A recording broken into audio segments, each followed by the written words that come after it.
जय हिंद दोस्तों। तो चलिए आज शुरू करते हैं डीएलएड सेकंड सेमेस्टर और विज्ञान के प्रश्न यानी कि बहुविकल्पीय प्रश्नों को देखेंगे हम, जिसमें से आपका यानी कि पाँच पाँच नंबर यानी कि फिक्स हो जाएगा। तो बहुत ही ज़्यादा इंपॉर्टेंट है, प्रीवियस ईयर के क्वेश्चन है और ये बार बार इसमें से कई क्वेश्चन हैं कि रिपीट होते हैं, तो आप संभावित है कि इसमें से सारे क्वेश्चन आपके बहुविकल्पीय आ जाएंगे। तो चलिए शुरुआत करते हैं फर्स्ट नंबर पे। फर्स्ट नंबर पे है कि क्या दिया गया, भारत के पहले अंतरिक्ष यात्री थे। भारत के पहले अंतरिक्ष यात्री थे तो कौन थे? आर्यभट्ट थे, भास्कर थे, राकेश शर्मा थे या सतीश धवन थे। तो इसका करेक्ट आंसर कौन हो जाएगा? राकेश शर्मा थे। पेट्रोल में होती है यांत्रिक ऊर्जा, ध्वनि ऊर्जा, विद्युत ऊर्जा, रासायनिक ऊर्जा। तो पेट्रोल में क्या होती है? रासायनिक ऊर्जा होती है। चलिए आगे नेक्स्ट देखते हैं, बल का यह सही मात्रक क्या होता है? बल का यह सही मात्रक न्यूटन होता है। सही आंसर बा हो जाएगा। चलिए आगे देखते हैं, केवल जंतु कोशिका में पाया जाता है। जंतु कोशिका में क्या पाया जाता है? माइटोकॉन्ड्रिया केंद्रक पाया जाता है, सेंट्रोसोम पाया जाता है, कोशिका द्रव्य पाया जाता है। तो केवल जंतु कोशिका में सेंट्रोसोम केवल पाया जाता है। जंतु कोशिका में पाया जाता है सेंट्रोसोम। चूना पत्थर का रासायनिक सूत्र है। चूना पत्थर का रासायनिक सूत्र क्या हो जाएगा? इसका सही आंसर हो जाएगा CO, calcium oxide. CO calcium oxide. चूना पत्थर का रासायनिक CO कैल्शियम कार्बोनेट। चूना पत्थर देखिए, बिना बुझा हुआ चूना का सूत्र क्या हो जाएगा? CO कैल्शियम ऑक्साइड हो जाएगा। और यानी कि CaCO3 जो होता है कैल्शियम कार्बोनेट होता है चूना पत्थर का। चूना पत्थर का दूसरा नाम क्या है? कैल्शियम कार्बोनेट होता है चूना पत्थर का। तो इसमें करेक्ट आंसर हो जाएगा चूना पत्थर, CaCO3। अब इसमें CaA जो है ये बिना बुझा हुआ चूना का सूत्र दिया गया है, तो इसका आंसर यानी कि देखिए आपको बता दिया हमने कि चूना पत्थर का क्या होगा? CaCO3 होगी। पत्थर लगा दिए, कार्बोनेट लगा दीजिए। CaA कैल्शियम ऑक्साइड क्या होगा? बिना बुझा हुआ चूना का क्या हो जाएगा? अब CaOH2 क्या हो जाएगा? बुझा हुआ चूना का होता है। तो आगे देखते हैं, प्रकाश संश्लेषण की क्रिया। प्रकाश संश्लेषण की कौन सी गैस निकलती है? प्रकाश संश्लेषण में कौन सी गैस निकलती है? CO2 गैस निकलती है प्रकाश संश्लेषण में। एक तत्व के समस्थानिक में होते हैं। एक तत्व के समस्थानिक में क्या होते हैं? परमाणु संख्या समान लेकिन द्रव्यमान संख्या भिन्न होती है।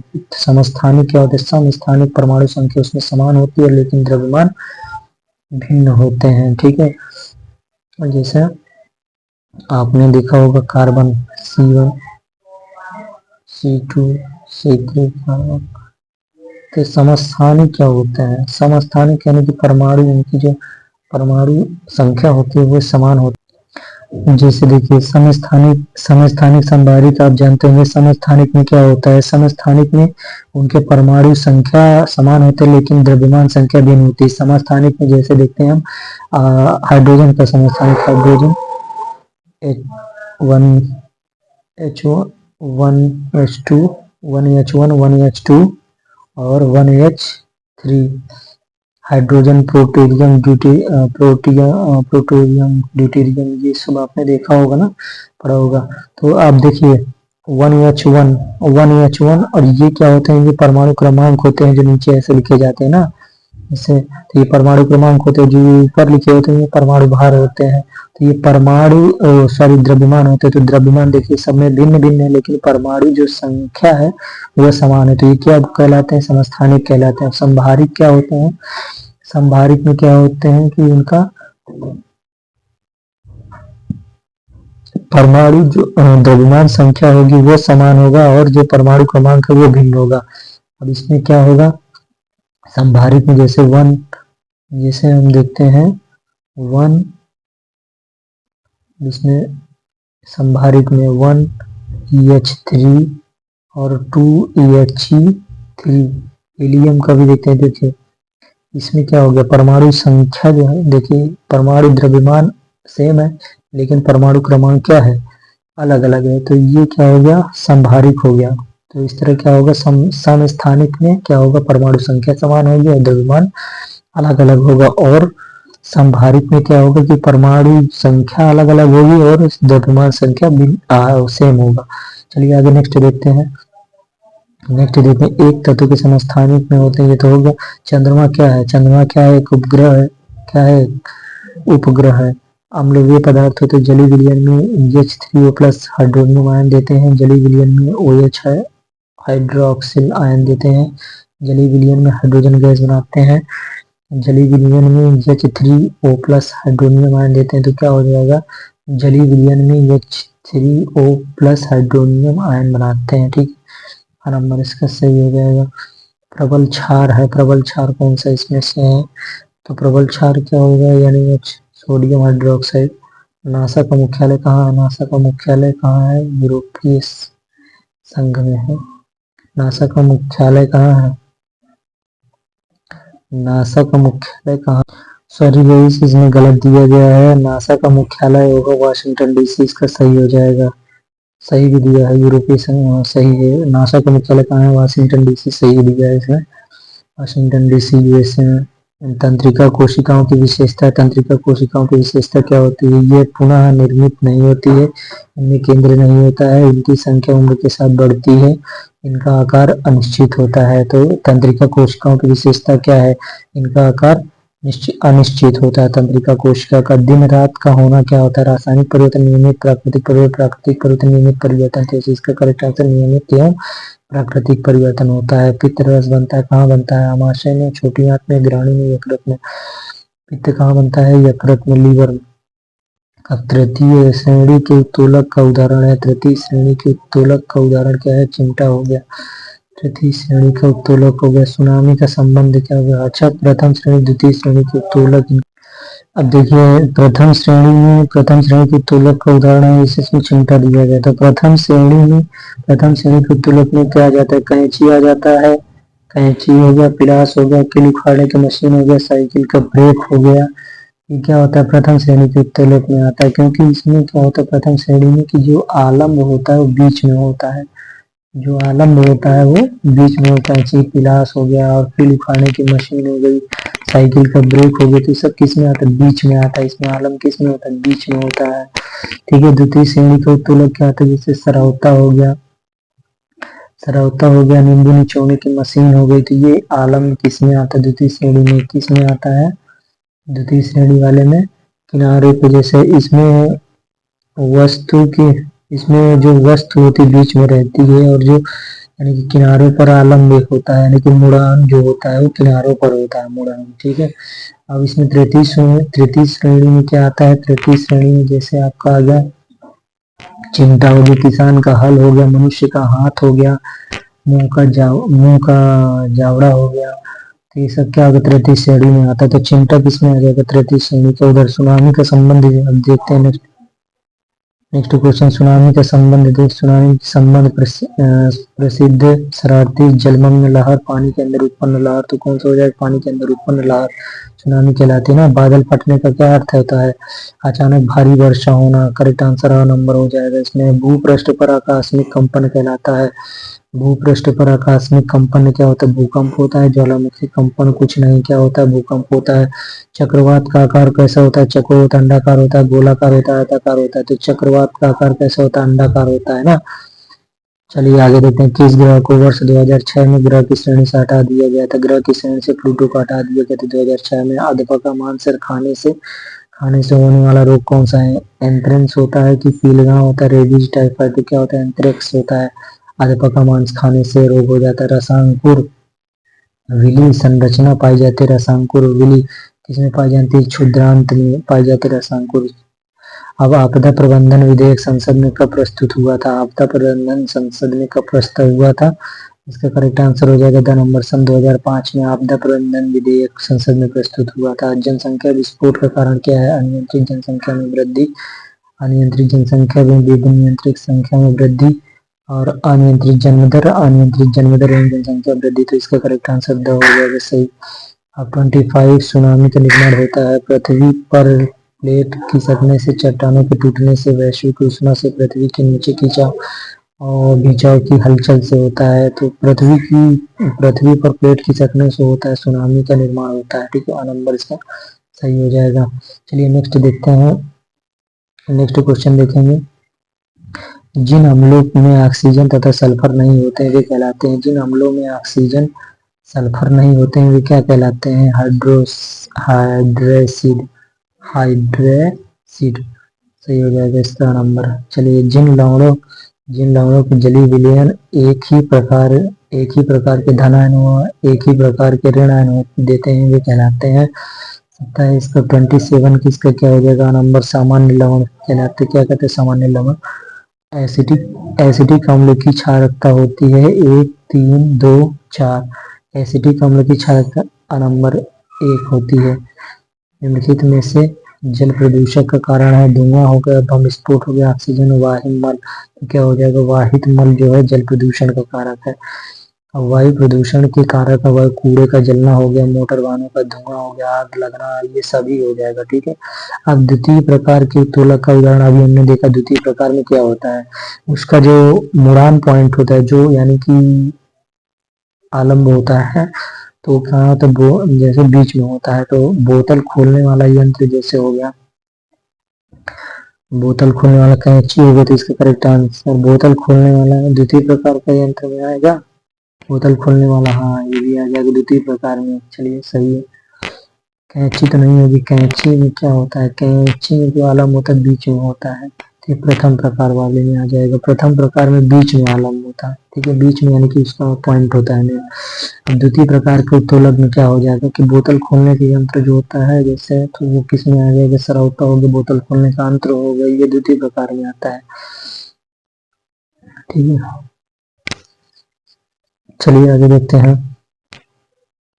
आगे अम्ल व क्षारों की प्रबलता निर्भर करती है। अम्ल व क्षारों की प्रबलता किस पर निर्भर कर, आयनन की मात्रा पर, भार पर, क्वथनांक पर, तुल्यांक की भार पर, तो क्या हो जाएगा आयनन की मात्रा पर। अम्ल जितना आयन जिसका जैसे होगा तो उसी तरह अम्ल क्षार में वो उपयुक्त किया जाएगा। प्रबल अम्ल क्षार वह है जो अम्ल में स्थायी है, जो जल में अधिक आयनित है, जिसका क्वथनांक अधिक है, जिसका अणुभार अधिक है, तो इसका करेक्ट आंसर क्या हो जाएगा, जो जल में अधिक आयनित होगा वो प्रबल अम्ल या क्षार होगा। इलेक्ट्रॉन दाता तथा इलेक्ट्रॉन ग्राही पदों के मध्य उप संयोजक बंध बनाने की प्रक्रिया कहलाती है, क्या कहलाती है, आयनन।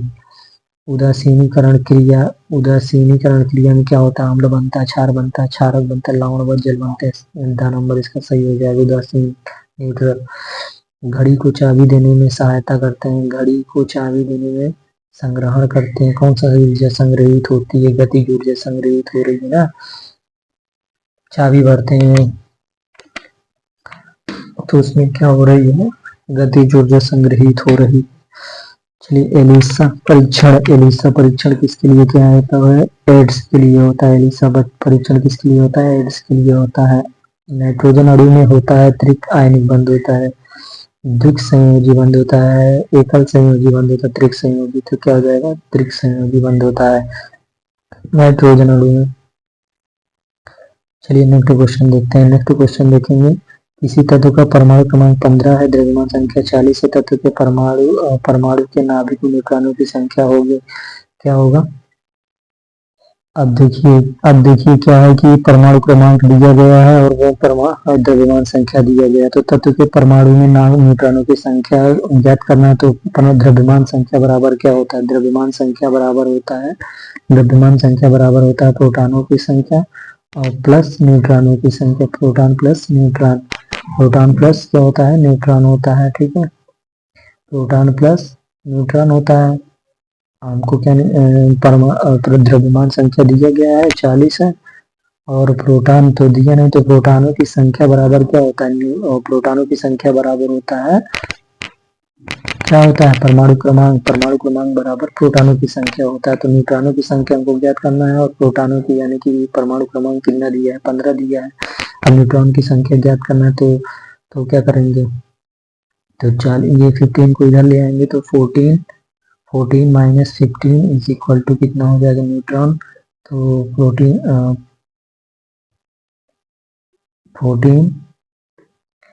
14 minus 15 is equal to neutron, तो न्यूट्रॉन इज इक्वल टू कितना आ जाएगा, 25 आ जाएगा, आप लगा लीजिए। तो न्यूट्रॉनों की संख्या कितनी आ गई, 25, तो 25 कहाँ, इसमें द नंबर, इसका करेक्ट आंसर हो जाएगा 25। तो चलिए इसका करेक्ट आंसर क्या हो गया, 25 हो गया, ऐसे निकालना है। तो प्रोटॉन, तो फार्मूला क्या है हमारा कि द्रव्यमान संख्या बराबर क्या होता है, प्रोटॉन प्लस न्यूट्रॉन की संख्या होता है, परमाणु क्रमांक बराबर क्या होता है, प्रोटॉनों की संख्या होती है। इसे आप समझिए कि दाएं निलय से अशुद्ध रुधिर की, नेक्स्ट क्या है कि दाएं निलय से अशुद्ध रुधिर की संग्रह में चला जाता है, कहाँ चला जाता है, फेफड़ा में चला जाता है दाएं निलय से। चलिए निम्नलिखित में से कौन सी मानवकृत आपदा नहीं है? अग्निकांड की रेल दुर्घटना है, भूकंप बम विस्फोट भी मानवकृत है, अग्निकांड भी मानवकृत है, लेकिन भूकंप क्या है? प्राकृतिक आपदा है। चलिए निम्नलिखित में से भौतिक परिवर्तन है। दूध से दही बनना, बल्ब का जलना, गन्ना के रस से सिरका बनना, कागज का जलना। तो इसमें क्या है? बल्ब का जलना क्या भौतिक परिवर्तन है? बल्ब का जलना क्या है?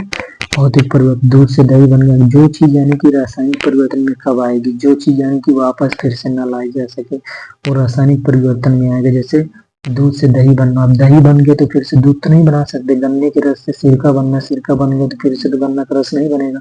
अब कागज जल गया तो जल गया कागज, फिर से तो वापस नहीं आएगा। तो ये क्या हो? रासायनिक परिवर्तन हो गया ना, उसके रसायन में परिवर्तन हो गया। बल्ब का जलना, अब बल्ब जला फिर उसको जलाएंगे फिर जलेगा, तो ये भौतिक परिवर्तन है। तो नींबू में पाया जाने वाला कौन सा आप जानते हैं? इसमें साइट्रिक अम्ल होता है। विटामिन डी का सबसे सस्ता प्राकृतिक स्रोत कौन सा? विटामिन डी का सबसे सस्ता प्राकृतिक स्रोत सूर्य की रोशनी होती है, धूप। चलिए सरौता में आलम्ब होता है। सरौता में आलम्ब कहाँ होता है? किनारे पर होता है कि किनारे तथा बीच में के मध्य में होता है कि बीच में होता है? तो इसका करेक्ट आंसर क्या होगा? किनारे पर होगा सरौता।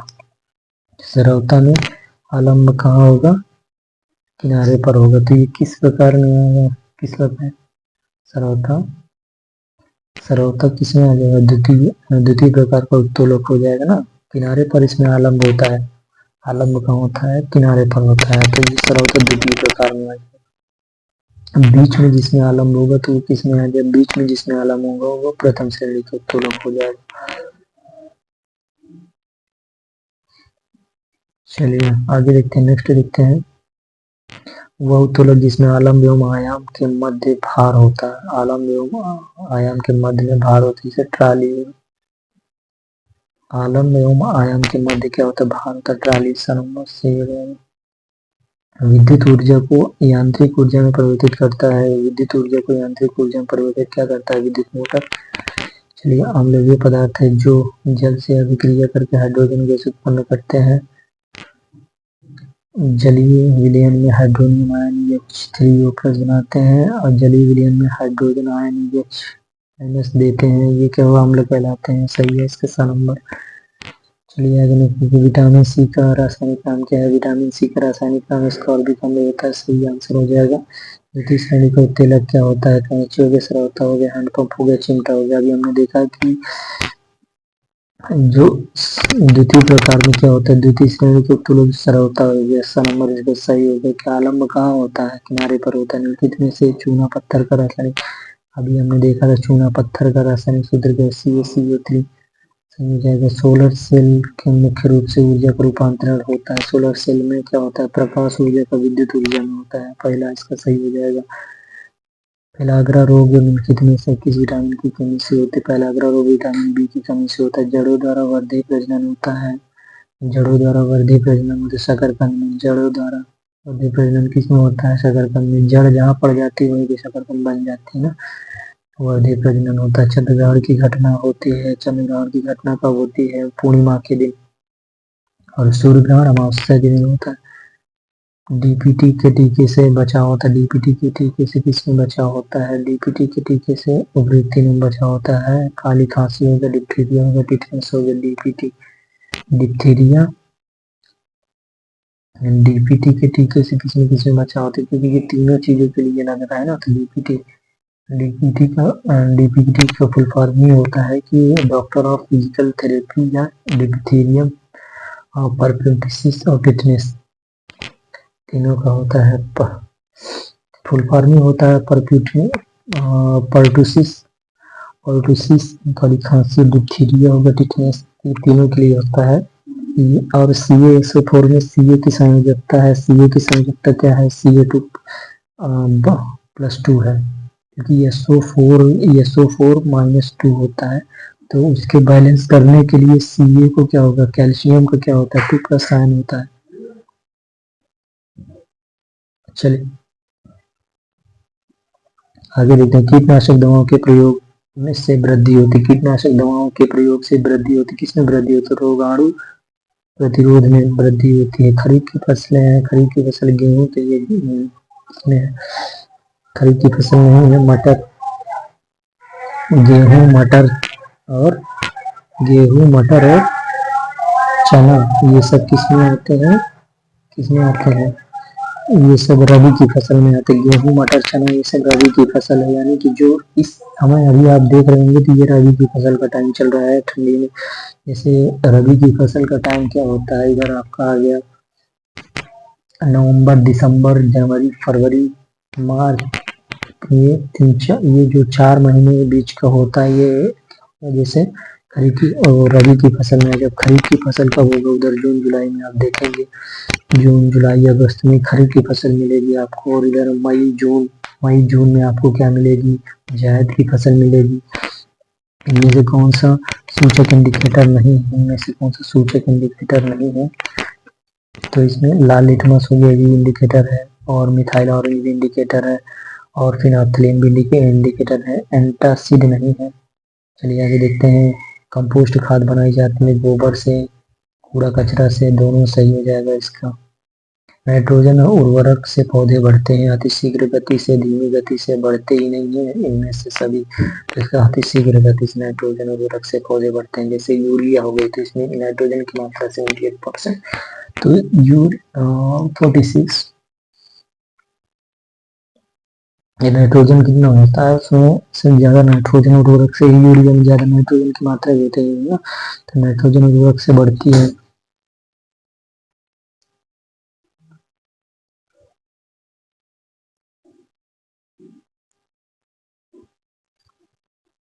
अब यूरिया में क्या होता है, नाइट्रोजन जो होता है 46% उसमें नाइट्रोजन होती है। तो इसलिए क्या होता है कि अति शीघ्र गति से नाइट्रोजन से क्या होता है कि पौधा जो होता है बढ़ता है।